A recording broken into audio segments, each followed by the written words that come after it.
Good morning mga kadiskarte. Ito nga biglaang lakad kami. Mas masaya talaga pag biglaan lang kasi natutuloy. So ito na nga, nasa Pangasinan kami sa may Manawag. Hindi natin makakalimutan magpasalamat muna. Kaya dumaan muna tayo sa simbahan ng Manawag para mag-enjoy tayo after nyan. So ayan, maraming salamat po at sa inyong mga gabay at ito na salamat sa mga blessing na iyong binibigay. At ito nga, after namin pumunta ng Manawag, ito diretso kami ng beach. Grabe ang lakas ng alon dyan.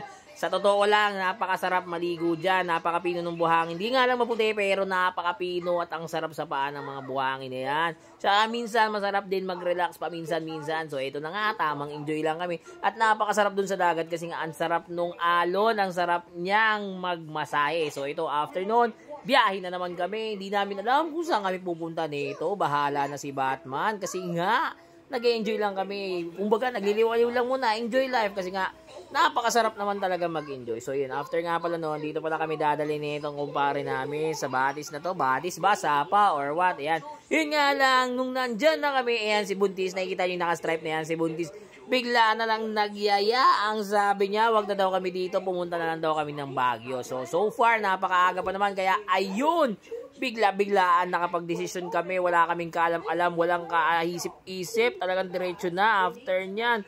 Nag-sightseeing na lang kami kasi nga, ayan o, kita nyo, biglaan, diretsong Baguio na lang. Kasi nga, sabi nga nila, pag pinlano, hindi natutuloy. So, ito, biglain natin. Kaya ito, rekta tayo, akyat tayo ng Baguio. Napakalamig dito, mga ropa.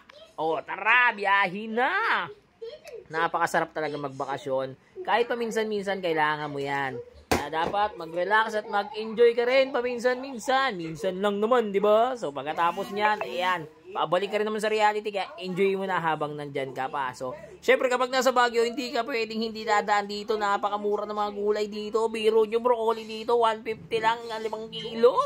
To, saan ka pa? Kaya napakasarap talaga dito. Kung malapit lang to, pwede lang natin uwi yan. Di lang natin talaga kaya kasi may sasakyan natin. So, ayan. Talagang mag-i-enjoy ka na ng kakatingin dito kasi nga talagang napaka-solid. Kita nyo naman yan, napaka-fresh from the west. O, diba? Sheesh!